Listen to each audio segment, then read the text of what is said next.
ಆತ್ಮೀಯ ವಿದ್ಯಾರ್ಥಿಗಳೇ, ನೀವು ಈಗಾಗಲೇ KS ನಿಸಾರ್ ಅಹಮದ್ ಅವರು ಬರೆದಿರುವಂಥದ್ದು ಶಿಲುಬೆ ಏರಿದ್ದಾನೆ ಎನ್ನುವಂಥ ಪದ್ಯವನ್ನು ನೋಡ್ತಾ ಇದ್ದರೆ, ಇವರೊಬ್ಬರು ಶ್ರೇಷ್ಠ ಕವಿ ಅಷ್ಟೇ ಅಲ್ಲ, ನಿತ್ಯೋತ್ಸವದ ಕವಿ ಅಂತ ನಾವು ಗುರುತಿಸ್ತಾ ಇದ್ದೀವಿ. ಇವರು ಈ ಭಾವಗೀತೆಗಳ ಜನಪ್ರಿಯ ಕ್ಯಾಸೆಟ್ ಆಗಿರುವಂಥದ್ದು ನಿತ್ಯೋತ್ಸವ ಎನ್ನುವಂಥ ಕ್ಯಾಸೆಟ್ಟನ್ನು, ಧ್ವನಿಸುರುಳಿಯನ್ನು ಹೊರತಂದಿರುವಂಥದ್ದು ಕನ್ನಡದ ಮೊಟ್ಟ ಮೊದಲ ಕ್ಯಾಸೆಟ್ಟಾಗಿ ಕಂಡುಬರ್ತಾ ಇದೆ. ಇಲ್ಲಿ ಧ್ವನಿಸುರುಳಿಯಾಗಿರುವಂಥದ್ದು ಕವನ ಸಂಕಲನಗಳನ್ನು ಪ್ರಕಟಿಸಿರ್ತಕ್ಕಂಥ ನಿಸಾರ್ ಅಹಮದ್ ಅವರು ಶ್ರೇಷ್ಠರಾಗಿರುವಂಥ ಒಬ್ಬ ಕವಿ, ನಿತ್ಯೋತ್ಸವದ ಕವಿ ಅಂತಲೂ ಕೂಡ ನಾವು ಗುರುತಿಸ್ತಾ ಇದ್ದೇವೆ. ಇವರು ಪರಧರ್ಮ ಸಹಿಷ್ಣು ಎನ್ನೋದಕ್ಕೆ ಇದೊಂದು ಪದ್ಯ ನಿದರ್ಶನವಾಗಿ ನಮಗೆ ಕಂಡು ಬರ್ತಾ ಇದೆ. ಈ ಗೋವಿಂದ ಪೈ ಅವರು ಗೊಲ್ಕೊತಾ ಎನ್ನುವಂತಹ ಖಂಡಕಾವ್ಯವನ್ನು ಬರೆದಿರುವಂಥವರು. ಅವ್ರ ನಂತರ ಬರೆದಿರುವಂತಹ ಮತ್ತೊಬ್ಬ ಕವಿ ಯಾರು ಅಂದರೆ ನಿಸಾರ್ ಅಹಮದ್ ಅಂತ ಹೇಳ್ತೀವಿ. ಈ ನಿಸಾರ್ ಅಹಮದ್ ಅವರು ಈ ಪದ್ಯದಲ್ಲಿ ಕ್ರಿಶ್ಚಿಯನ್ನರು ಆಚರಿಸ್ತಕ್ಕಂಥ ಹಬ್ಬವಾಗಿರುವಂಥದ್ದು ಕ್ರಿಸ್ಮಸ್ ಅಂತ ಹೇಳ್ತೀವಿ. ಈ ಕ್ರಿಸ್ಮಸ್ ಹಬ್ಬ ಡಿಸೆಂಬರ್ ತಿಂಗಳಲ್ಲಿ ಆಚರಿಸ್ತಕ್ಕಂಥದ್ದು. ಚಳಿ ಇರುತ್ತೆ, ಕೇಕು, ಮಾರ್ಕೆಟ್ನಿಂದ ತಂದಿರುವಂಥ ಕ್ರಿಸ್ಮಸ್ ಗಿಡ, ಅದಕ್ಕೆ ಮಂಜಿನ ಕೆಲಸ ಮಾಡಿರುವಂಥ ಹತ್ತಿ, ಅದರ ಮುಂದೆ ಒಂದು ಸ್ಕರ್ಟಿನ ಹುಡುಗಿಯನ್ನು ಕೂಡಿಸುವಂಥದ್ದು, ಅದರ ಕೈಯಲ್ಲಿ ಮೊಣಕಾಲಲ್ಲಿ ಬೆಚ್ಚಗಾಗಿರುವಂತಹ ಮೊಂಬತ್ತಿಯ ಚಿತ್ರಣವನ್ನು ನಾವು ಕ್ರಿಸ್ಮಸ್ ಹಬ್ಬದ ದ್ಯೋತಕವಾಗಿ ಚಿತ್ರಿಸ್ತಾ ಇದ್ದೀವಿ. ಆದರೆ ಶಿಲುಬೆ ಏರಿರುವಂತಹ ಒಂದು ಜೀಸಸ್, ಶಿಲುಬೆ ಏರಿ ನೋವು ಯಾತನೆ ಪಡ್ತಾ ಇದ್ರೂ ಕೂಡ ಒಳ್ಳೆಯದನ್ನೇ ಮಾತನಾಡ್ತಕ್ಕಂಥವು. ಇಲ್ಲಿ ಜೀಸಸ್ ಸಾವಿನ ಒಂದು ಸಂದರ್ಭದಲ್ಲಿಯೂ ಕೂಡ ಆತ ಒಳ್ಳೆಯದನ್ನು ಮಾತನಾಡ್ತಕ್ಕಂಥವನು. ಆನಂತರ ಯೇಸುವನ್ನು ಸಿಲುಬೆಗೇರಿಸಲು ಆಗ್ರಹಿಸಿರುವಂತಹ ರೋಮನ ಯಾಜಕರು ಆ ಪವಿತ್ರ ದಿನದಂದು ಕೊಲೆಗಡುಕನಾಗಿರುವಂತಹ ಬರಬ್ಬರನನ್ನು ಪರ ವಕಾಲತ್ತು ವಹಿಸಿ ಅವನನ್ನು ಕ್ಷಮಿಸಲು ಆಗ್ರಹಿಸುತ್ತಾರೆ. ಆದರೆ ಅವನನ್ನು ಕ್ಷಮಿಸ್ತಾರೆ ಹೊರತು ಆ ಜೀಸಸ್ಸನನ್ನು ಕ್ಷಮಿಸೋದಿಲ್ಲ. ಕ್ಷಮಿಸ್ಲಿಕ್ಕೂ ಒಪ್ಪು ಕೂಡ ಕೊಡೋದಿಲ್ಲ. ಇವರ ಒಂದು ಒತ್ತಡಕ್ಕೆ ಮಣಿದು ಇಬ್ಬರು ಕಳ್ಳರ ಮಧ್ಯ ಜೀಸಸ್ಸನನ್ನು ಗಲ್ಲಿಗೇರಿಸ್ತಕ್ಕಂಥದ್ದು ಈ ರೋಮ್ ನಗರದ ಜನತೆಯ ಮನಸ್ಸಿನ ಸ್ಥಿತಿಯನ್ನು ನಿಸಾರ್ ಅಹಮದ್ ಅವರು ಇಲ್ಲಿವರೆಗೆ ಕಟ್ಟಿಕೊಟ್ಟಿದ್ದಾರೆ. ಇನ್ನು ಮುಂದೆ ಹೇಳ್ತಾರೆ, ಆ ಜೀಸಸ್ ಯಾವ ರೀತಿಯಾಗಿ ಆತನನ್ನು ಶಿಲುಬೆ ಏರಿಸಿದರು ಏನೋದನ್ನು ಕೊಡ್ತಾರೆ, ಹೇಗೆ ಬಡಿದಿದ್ದಾರೆ ಏನೋ ಅಂಥದ್ದು. ನೀವು ಬಡಿದ ಸುತ್ತಿಗೆಗಳು, ಮುಕುಟ ಹೆಣೆದ ಮುಳ್ಳುಗಳು, ಹಬ್ಬಿಸಿದ ಸುಳ್ಳುಗಳು, ರೋಮಣ್ಣರ ಕಿವಿಡೆಬ್ಬಿಸುವ ಕೊಂಬುಗಳು, ಕಾಲರಾಯನ ಗುಜರಿ ಸೇರಿಲ್ಲ, ವೇಷ ಮರಸಿವೆ ಅಷ್ಟೆ. ಈ ಎಲ್ಲ ಕೇಡುಗಳು, ರೈಫಲ್ಲು, ಟ್ಯಾಂಕು, ಬಾಂಬು, ಗ್ರೈನೇಡುಗಳು ಅವಕ್ಕೆ ಚಲನೆ ಒದಗಿಸಿವೆ. ನಿಮ್ಮವೇ ಬಲಿಷ್ಠ ಕೈಗಳು, ಎದೆಯಾಳದ ಮುಯ್ಯಿಗಳು ಅಂತ ಹೇಳ್ತಾರೆ. ನೋಡಿ, ಅವನನ್ನು ಸಿಲುಬೆ ಏರಿಸ್ತಾರೆ. ಸಿಲುಬೆ ಏರಿಸಿರೋದು ಹೇಗೆ ಅಂತಂದರೆ, ಆ ಮೊಳೆಗಳನ್ನು ಜಡದಿದ್ದಾರೆ. 2 ಕೈಗಳಿಗೆ, ಕಾಲುಗಳಿಗೆ, ಹಣೆಗೆ ಮೊಳೆಯನ್ನು ಜಡದಿದ್ದಾರೆ. ಆ ಮೊಳೆಯನ್ನು ಜಡದಿರ್ತಕ್ಕಂಥ ಜನ ಕಣಿಕರ ಇರಲಾರ್ದನೆ, ಸ್ವಲ್ಪವೂ ಮಾನವೀಯತೆ ಇರಲಾರದಕ್ಕಂಥದ್ದನ್ನು ಸೂಚಿಸ್ತಾ ಇದೆ. ಅದಕ್ಕೆ ಅವ್ರು ಹೇಳ್ತಾರೆ, ನೀವು ಬಡಿದ ಸುತ್ತಿಗೆಗಳು ಮೊಳೆಗಳು. ಒಬ್ಬ ನಿರಪರಾಧಿಯಾಗಿ ಇರುವಂತಹ ಜೀಸಸ್ಸನಿಗೆ ಶಿಕ್ಷೆ ಕೊಡ್ತಾ ಇದ್ದಾರೆ. ಆದರೆ ಅಪರಾಧಿಯಾಗಿರುವಂತಹ, ಕೊಲೆಗಡಕನಾಗಿರುವಂತಹ ಬರಬ್ಬರನನ್ನ ಕ್ಷಮಿಸಿಬಿಡ್ತಾರೆ. ನಿರಪರಾಧಿಗೆ ಶಿಕ್ಷೆ ಕೊಡ್ತಾರೆ. ಒಂದು ಸುತ್ತಿಗೆ ತಗೊಂಡು ಮೊಳೆ ಹೊಡೆದಿರ್ತಕ್ಕಂಥ, ಮೊಳೆ ಜಡಿದಿರ್ತಕ್ಕಂಥದ್ದನ್ನು ನಾವು ಕಾಣ್ತಾ ಇದ್ದೀವಿ. ಇನ್ನು ಮುಕ್ಕುಟ ಹೆಣೆದ ಮುಳ್ಳುಗಳು ನೋಡಿ, ಅವನಿಗೆ ಕಿರೀಟವಾಗಿ ಯಾವುದನ್ನು ತೊಡಿಸ್ತಾರೆ ಅಂತಂದ್ರೆ ಮುಳ್ಳುಗಳ ಕಿರೀಟವನ್ನು ತೊಡಿಸ್ತಾರೆ. ಮುಳ್ಳಿನ ಕಿರೀಟವನ್ನ ತೊಡಿಸಿ ಹಬ್ಬಿಸಿದ ಸುಳ್ಳುಗಳು ನೋಡಿ, ಅವನ ಪರವಾಗಿ, ಅವನ ಒಂದು ವಿರುದ್ಧವಾಗಿ ಏನೇನೋ ಕೆಟ್ಟದಾಗಿರುವಂತಹ ವಿಚಾರಗಳನ್ನು ಒಳಗೊಂಡಿರುವಂತಹ ಸುಳ್ಳುಗಳನ್ನು ಹಬ್ಬಿಸ್ತಾರೆ. ಅಲ್ಲಿ ಈ ಸಾಲುಗಳು ಏನ್ ಹೇಳ್ತವೆ ಅಂತಂದ್ರೆ, ಯೇಸುವನ್ನ ಚಿತ್ರಹಿಂಸೆ ಕೊಟ್ಟು ಕೊಲ್ಲುವಂತಹ ಹೃದಯ ವಿದ್ರಾವಕ ಒಂದು ಘಟನೆಗೆ ಇದು ಸಾಕ್ಷಿಯಾಗಿದೆ. ಯಾಕೆ ಮೊಳೆ ಜಡದಿದ್ದಾರೆ ಅಂತಂದ್ರೆ ಇದು ಒಂದು ಹೃದಯ ವಿದ್ರಾವಕವಾಗಿರುವಂತಹ ಘಟನೆ ಎನ್ನುವಂಥದ್ದನ್ನ ನಾವಿಲ್ಲಿ ಕಾಣಬಹುದು.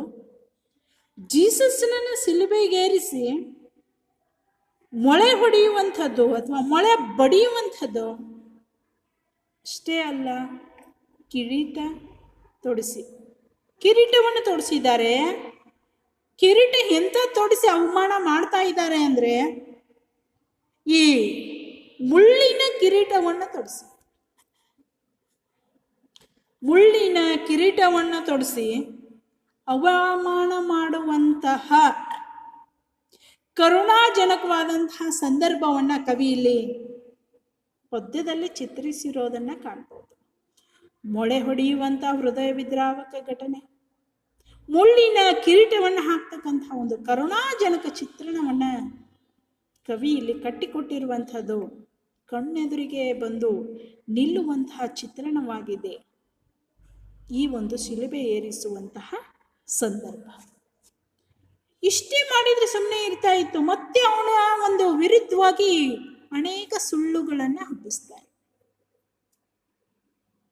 ಜನ ಹೇಗೆ ಅಂದರೆ ಸತ್ಯವನ್ನ ಬೇಗ ಹರಡೋದಿಲ್ಲ, ಆದರೆ ಸುಳ್ಳನ್ನ ಬೇಗ ಹರಡಿಸುವಂತಹ ಜನ ಜಾಸ್ತಿ ಇರ್ತಾರೆ. ಸುಳ್ಳು ಬೇಗನೆ ಹರಡುತ್ತೆ, ಸತ್ಯ ಮಾತ್ರ ಬೇಗ ಹರಡೋದಿಲ್ಲ, ಅಲ್ಲೇ ಉಳ್ಕೊಳ್ಳುವಂಥದ್ದು.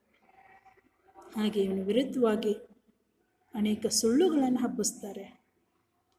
ರೋಮಣ್ಣರ ಕಿವಿಡೆಬ್ಬಿಸುವ ಕೊಂಬುಗಳು ನೋಡಿ, ರೋಮ್ ನಗರದಲ್ಲಿ ಕಿವಿಡೆಬ್ಬಿಸ್ತಕ್ಕಂತಹ ಕೊಂಬುಗಳು ಅಂದರೆ ಕಹಳೆ ಅಂತ ಹೇಳ್ತೀವಿ, ವಾಲಗ ಅಂತ ಹೇಳ್ತೀವಿ, ಅಥವಾ ಊದುವಂತಹ ಸಾಧನಕ್ಕೆ ನಾವು ಕೊಂಬು ಅಂತ ಹೇಳ್ತೀವಿ. ಆ ಕಿವಿ, ಎಲ್ಲರ ಕಿವಿ ಪರದೆಯ ಮೇಲೆ ಮುಟ್ಟುವ ಹಾಗೆ ಸುಳ್ಳುಗಳನ್ನು ಹಬ್ಬಿಸ್ತಾರೆ.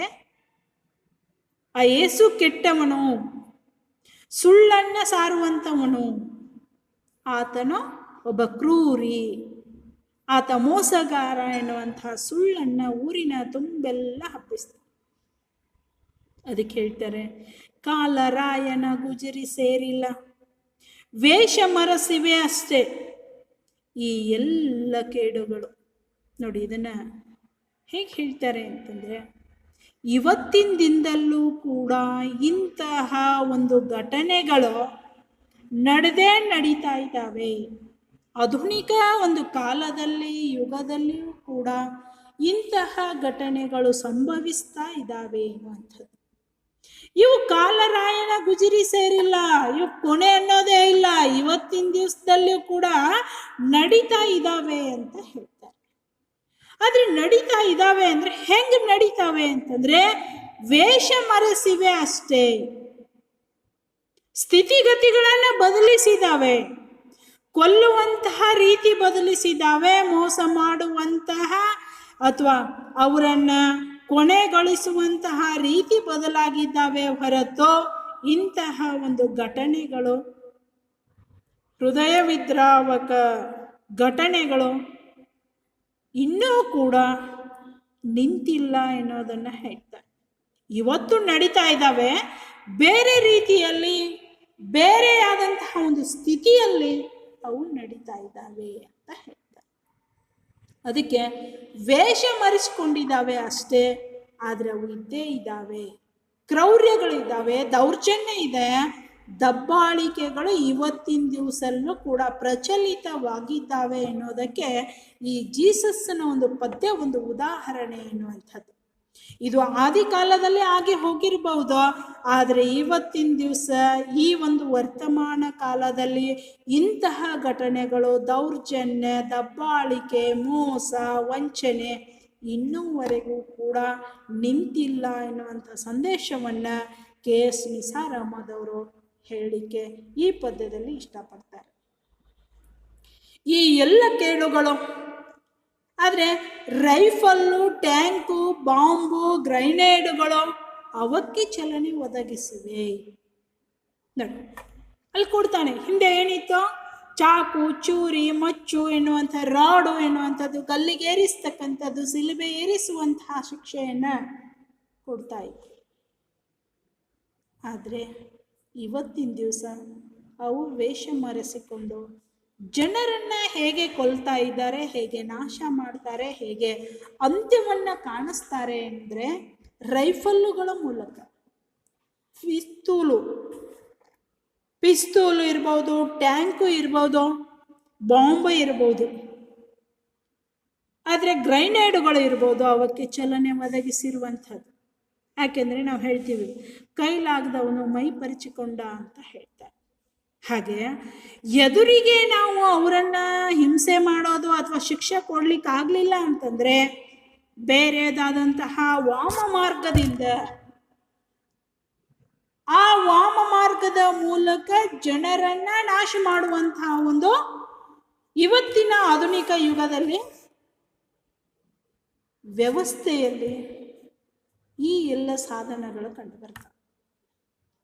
ಈ ಎಲ್ಲ ಒಂದು ಸಾಧನಗಳ ಸಹಾಯದಿಂದ, ವೆಪನ್ಗಳ ಮೂಲಕ ಜನರು ವೇಷವನ್ನು ಸಾಧಿಸ್ತಾ ಇದ್ದಾರೆ.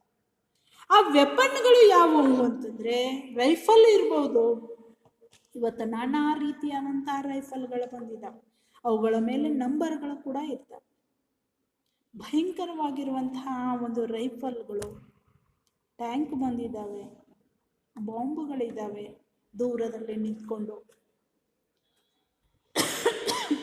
ಒಬ್ಬ ವ್ಯಕ್ತಿಯನ್ನೇ ಕೇಂದ್ರವಾಗಿರಿಸಿಕೊಂಡು ಅಥವಾ ಒಂದು ಗುಂಪನ್ನು ಕೇಂದ್ರವಾಗಿದ್ದುಕೊಂಡು ನಾಶ ಮಾಡುವಂತಹ ಕಲೆಗಾರಿಕೆ ಇವತ್ತಿನ ದಿವಸ ನಡೀತಾ ಇದೆ. ಗ್ರೈನೇಡ್ಗಳು ಇವೆಲ್ಲ ಯುದ್ಧ ಸಾಧನಗಳಾದರೂ ಕೂಡ ಜನರನ್ನು ನಾಶ ಮಾಡುವಂಥವುಗಳಾಗಿದ್ದಾವೆ. ಇವುಗಳ ಮೂಲಕ ಇವತ್ತಿನ ಜನ ಸೇಡನ್ನು ತೀರಿಸಿಕೊಳ್ತಾ ಇದ್ದಾವೆ. ಅದಕ್ಕೆ ಹೇಳ್ತಾರೆ, ವೇಷಗಳು ಮರೆಸಿಕೊಂಡಿದ್ದಾವೆ ಅಷ್ಟೇ, ಆದರೆ ಸೇಡು, ಅವಮಾನ, ಅಪಮಾನಗಳು ಎದ್ದೇ ಇದೆ. ನಿಮ್ಮವೇ ಬಲಿಷ್ಠ ಕೈಗಳು, ಎದೆಯಾಳದ ಮುಯ್ಯಿಗಳು. ಇನ್ನೊಂದು ಮಾತು ಹೇಳ್ತಾರೆ, ಆದರೆ ಬಲಿಷ್ಠ ಕೈಗಳು ಇದ್ದಾವೆ. ಯಾರೂ ಎದುರ ಬದ್ರ ಇವತ್ತಿನ ದಿವಸ ಮುಯ್ಯನ್ನು ತೀರಿಸಿಕೊಳ್ಳೋದಿಲ್ಲ. ಮುಯ್ಯಿ ಅಂದರೆ ಸೇಡು ಅಂತ ಹೇಳ್ತಾರೆ. ಇವತ್ತು ಏನೇ ಸೇಡುಗಳು ಇದ್ದರೂ ಕೂಡ ಸಾಧನಗಳ ಮೂಲಕ, ವೆಪನ್ಗಳ ಮೂಲಕ, ಆಯುಧಗಳ ಮೂಲಕ ತಮ್ಮ ಸೇಡನ್ನು ತೀರಿಸಿಕೊಳ್ಳುವಂಥ ರೀತಿ ಇವತ್ತಿನ ಒಂದು ಆಧುನಿಕ ಯುಗದಲ್ಲಿ ಕಂಡು ಬರ್ತಾ ಇದೆ. ಹಿಂದೆ ನೇರ ಶಿಕ್ಷೆಯನ್ನು ಕೊಡ್ತಾ ಇದ್ರು, ನೇರವಾಗಿರುವಂತಹ ಒಂದು ಅವಮಾನ ಮಾಡ್ತಾ ಇದ್ರು, ಅಪಮಾನ ಮಾಡ್ತಾ ಇದ್ರು, ತಿರಸ್ಕಾರ ಮಾಡ್ತಾ ಇದ್ರು. ಆದರೆ ವೇಷ ಮರೆಸಿಕೊಂಡು ಇವತ್ತಿನ ದಿವಸ ವಾಮ ಮಾರ್ಗದ ಮೂಲಕ ಸೇಡನ್ನು ತೀರಿಸಿಕೊಳ್ತಿದ್ದಾರೆ, ಅಪಮಾನ ಮಾಡ್ತಾರೆ, ಅವಮಾನ ಮಾಡ್ತಕ್ಕಂಥದ್ದು, ಜೊತೆಗೆ ಅವರನ್ನು ನಾಶ ಮಾಡುವಂಥದ್ದು ಈ ಒಂದು ಇವತ್ತಿನ ದಿನದಲ್ಲಿ ವರ್ತಮಾನದಲ್ಲಿ ಕಂಡು ಬರುವಂಥದ್ದನ್ನು ನಾವು ನೋಡ್ತೀವಿ. ಅಂದರೆ ಜನ ಹೇಗಿದ್ದಾರೋ ಹಾಗೆ ಇದೆ, ಕಾಲ ಹೆಂಗಿದೆ ಹಾಗೆ ಇದೆ, ಆದರೆ ವೇಷ ಮಾಡುವಂತಹ ರೀತಿ ಸ್ವಲ್ಪ ಬದಲಾವಣೆಯಾಗಿದೆ ಅನ್ನೋದನ್ನು ಹೇಳೋದಕ್ಕೋಸ್ಕರ ಇಲ್ಲಿ ಜೀಸಸ್ಸನ ಒಂದು ಉದಾಹರಣೆಯನ್ನು ಕೊಡ್ತಾರೆ.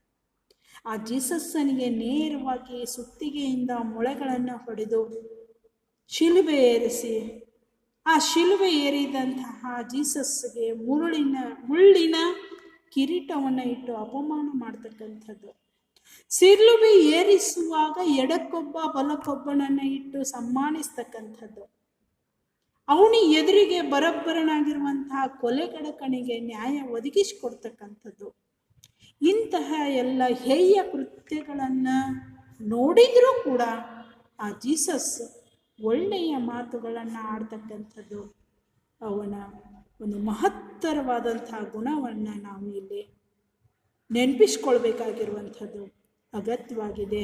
ಅದನ್ನು ಅನುಕರಿಸಬೇಕಾಗಿರುವಂಥದ್ದು ಇನ್ನೂ ಅವಶ್ಯ ಇದೆ ಅನ್ನೋದಕ್ಕೆ ಹೇಳೋದಕ್ಕೋಸ್ಕರ ನಿಸಾರ್ ಅಹಮದ್ ಅವರು ಈ ಪದ್ಯದಲ್ಲಿ ವಿಚಾರಗಳನ್ನು ಹೇಳಿರುವುದು ತುಂಬ ಸ್ತುತ್ಯಾರವಾಗಿ ಕಂಡು ಬರ್ತಾ ಇದೆ.